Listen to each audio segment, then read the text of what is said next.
ساری گمراہیوں سے نکال کر اسے اپنا امان عطا کر دیتا ہے۔ اللہ کو الحاکم، جب میں نے ایک منظر کشی کرنے جا رہا ہوں، قیامت والے دن نا عبد الرحمن بھائی بھی جائیں گے، ان کے والد گرامی بھی آئیں گے، عبد المنان بھائی بھی آئیں گے، اللہ کو الحاکمین کی بارگاہ میں پیش ہوں گے۔ سنن ترمذی کی روایت ہے، قرآن آ جائے گا، نبی پاک نے فرمایا ان القرآن یجیب یوم القیامہ، قیامت والے دن آ جائے گا، بولے گا یا رب حل لے، اے باری تعالیٰ ان کو کچھ کہناؤ۔ تو اب رب ذوالجلال کہیں گے یلبس، اس کو پہنا دیا جائے کیا؟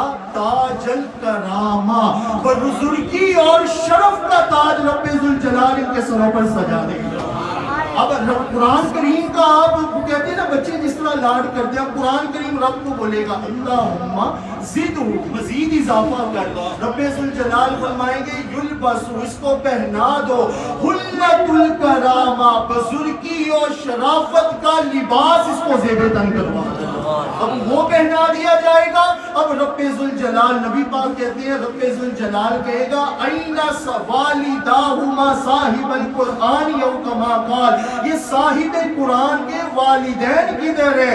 یلبسہما تاجا من الجنہ دوہم احسن دو الشمس والقمر یو کما قال، ان کو جنت کے وہ تاج پہنا دو کہ جس کی نور کی روشنی کے آگے نہ سورج کی روشنی کمال رکھتی ہے نہ چاند کی روشنی کمال رکھتی ہے۔ سبحان اللہ۔ یہ شان رب ذوالجلال حافظ قرآن کو عطا کرے۔ امام جلال الدین رومی رحمۃ اللہ تعالیٰ علیہ۔ اور مجھے یہاں پر ایک اور انٹرسٹنگ بات یاد آ گئی، سنن دارمی کی روایت، اللہ احکم الحاکمین کے پیارے حبیب نے ارشاد فرمایا صاحب قرآن کو رب منصب کیسے عطا کرتا ہے؟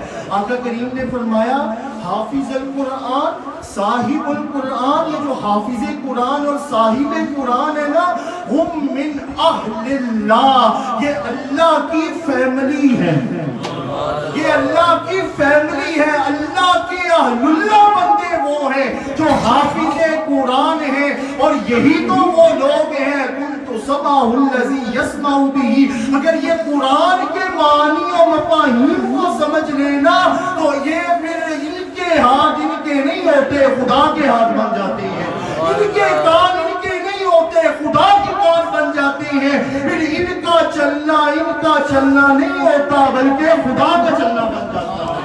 فرمایا یہ جو حافظ القرآن ہے نبی پاک کہتے ہیں مثلہ کا مثل الاترجہ ریحھا طیب طعمھا طیب، جنت کی ڈیلیشیس فروٹ سب سے عمدہ پھل کی مثال یہ حافظ قرآن کی جیسی ہے، ان کے ذائقے میں بھی تاثیر ہے، مٹھاس ہے، اور ان کی خوشبوؤں کے اندر بھی رب ذوالجلال نے تاثیر اور مٹھاس رکھی ہوئی ہے۔ اور اللہ احکم الحاکمین کے پیارے حبیب صلی اللہ علیہ وسلم نے ایک اور کمال حافظ قرآن کو عطا کیا، کہا یہ میں نے مستدرک للحاکم کی روایت پڑھی اور مجھ نکمے نے تو پہلی مرتبہ پڑھی ہے، آپ اہل علم ہے، آپ نے شاید ہی آپ کی نظر سے گزری ہوگی، مجھے بڑا ہی وجد آیا یہ روایت پڑھ کے۔ آقا کریم نے فرمایا من قرأ القرآن، جو قرآن کی تلاوت کرتا ہے نا، فقد استدرج النبوۃ او کما قال، محبوب کریم کہتے ہیں رب اس کو نبوت کا فیض عطا کر دیتا ہے۔ بس فرق اتنا ہے، آگے حدیث کے الفاظ ہے فَإِنَّهُ لَا يُوحَىٰ بِهِ، بس اس کے پاس وحی نہیں آتی، باقی نبوت کا فیض رب حافظ قرآن کو بھی عطا کر دیتا ہے۔ امام جلال الدین رومی رحمۃ اللہ تعالیٰ علیہ مثنوی شریف لکھی، اس میں کہتے ہیں ایک شخص تھا، وہ ایک جگہ سے نا کام کاج کر کے واپس لوٹ رہا تھا، تو اس کی نظر پڑی، اس نے دیکھا کہ ایک گھر میں سے نا قرآن کی بڑی احسن طریقے سے تلاوت کرنے کی آواز آ رہی ہے۔ اس نے نا بڑا دھیان سے، اس نے کہا پتہ نہیں کون ہے، اچھا اس نے نا ظاہری بات ہے اتنی خوبصورت آواز، اس نے نا دروازہ نوک کیا تو دیکھا کہ اس گھر میں صرف ایک ہی بندہ رہتا ہے اور وہ بندہ اندھا ہے۔ اس کے پاس آنکھیں نہیں ہیں، نابینا ہے بالکل. انہوں نے کہا جی میں آپ کے گھر مہمان بننا چاہتا ہوں. اتنی خوبصورت آواز کی تلاوت. انہوں نے کہا آ جاؤ. اب انہوں نے اپنے دل میں یہ بات رکھی، اس کو نہیں بتائی. گھر میں چلے گئے، ایک رات وہ رکے، دوسری رات رکے. ان کو سمجھ نہیں آئے کہ قرآن کی پڑھنے کی آواز اسی گھر سے آتی ہے، لیکن اب نہیں آ رہی. یکا یک تیسرے دن نہ ان کو قرآن سننے کی آواز آئی. اٹھ کر دوڑ کر دیکھا تو وہی نابینا شخص جس کے پاس آنکھیں نہیں تھی، اس کو آنکھیں بھی موجود ہے اور وہ قرآن کے مصحف کو پھیر کر قرآن کی تلاوت کرنا چلا گیا. حیران ہوا، کہنے لگا آپ کے پاس تو آنکھیں نہیں تھیں، یہ آنکھیں کہاں سے آئیں؟ تڑپ کر کہتا ہے مجھے قرآن سے پیار ہی بڑا ہے، قرآن سے عشق ہی بڑا ہے، قرآن سے عقیدت ہی بڑی ہے، قرآن سے محبت ہی بڑی ہے. جب میں ویسے تو نابینا ہوں، قرآن کھولتا ہوں، رب مجھے آنکھیں عطا کر دیتا ہے. یہ شان ہے خدمت گاروں کی، سرکار کا عالم کیا ہوگا جس وقت خدمت میں ان کے ابو بکر و عمر عثمان و علی، اس وقت رسول اکرم کے دربار کا عالم کیا ہوگا. ارے قدموں میں جبھی تو رہنے دو، چہرے کا تصور مشکل ہے.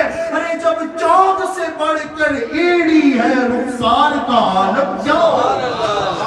آقا کریم رؤوف الرحیم صلی اللہ علیہ وسلم، یہ جو صاحب قرآن قبلہ بابا جان بھی ذکر کر رہے تھے جس صحابی کا کہ ان کو نور کی وہ جو آقا کریم رؤوف الرحیم نے لکڑی عطا کی اور اس کے اندر سے نور نکلا، وہ صحابی تھے حضرت اسید بن حضیر رضی اللہ تعالیٰ عنہ.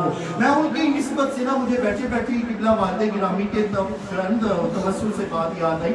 حضرت اسید بن حضیر آقا کریم رؤوف الرحیم کی بارگاہ میں گئے، متفق علیہ حدیث ہے. کہتے ہیں یا رسول اللہ صلی اللہ علیہ وسلم، میں قرآن کریم کھول کے پڑھ رہا تھا، اچانک میرا اونٹ پاس ہی میں نے باندھا ہوا تھا وہ بھٹکنا شروع ہو گیا. وہ بار بار جو ہے نا بھٹکتا چلا جا رہا ہے. میرا بیٹا یحییٰ بھی سو رہا تھا، میں نے اچانک قرآن پاک کو بند کر دیا، تلاوت روک دی، وہ بھی بالکل سکون میں آ گیا. کہتے میں نے اچانک قرآن کی تلاوت شروع کی، وہ پھر بھٹکنا شروع ہو گیا. مجھے خوف لاحق ہوا میرے بیٹے کو کہیں جو ہے یہ تو جو ہے اس کا نہ قتل ہو جائے. کہتے ہیں میں نے نا قرآن کریم کی تلاوت بند کر دی. اچانک میں نے آسمان کی طرف دیکھا تو ایک بہت ہی عجیب سا بادل آیا ہوا تھا، اچانک وہ واپس چلا گیا. آقا کریم رؤوف الرحیم نے جب یہ سنا نا، قربان جائے، آپ نے کہا حسین تم نے قرآن کی تلاوت کیوں روکی ہے؟ قرآن کی تلاوت کرتے رہتے. وہ جو بادل ہے وہ بادل نہیں تھے، ملائکہ تمہارا عرشوں سے قرآن سننے کے لیے آئے گا. اس روایت سے ہمیں یہ جو ہے بات سیکھنے کو ملی کہ آقا کریم رؤوف الرحیم کے نالین پاک کے تصدق سے جس گھر کے اندر قرآن کی تلاوت ہونا وہ گھر عام گھر نہیں ہوتا، وہاں پہ ملائکہ کا نزول ہوتا ہے، وہاں پہ ملائکہ کا نزول ہوتا ہے. امام علی رضا علیہ السلام اہل بیت اطہار کے چشم و چراغ، یہ پوتے ہیں امام جعفر صادق رحمت اللہ تعالی علیہ کے. امام جعفر صادق رحمت اللہ تعالی علیہ پوتے ہیں امام زین العابدین کے.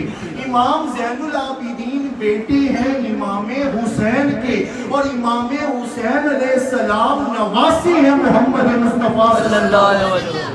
یہ امام علی رضا علیہ السلام کہتے ہیں حافظ القرآن صاحب القرآن یقرأ آیہ فقط لا تقل ہوا یقرأ آیہ فقط بل ہوا یقرأ القرآن کلہ کما قال فی رمضان الکریم او کما قال.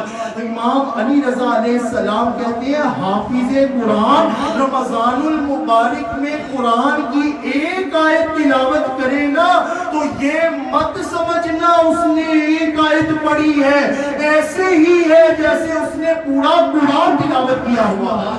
اور قرآن کریم کی 6236 آیات ہیں.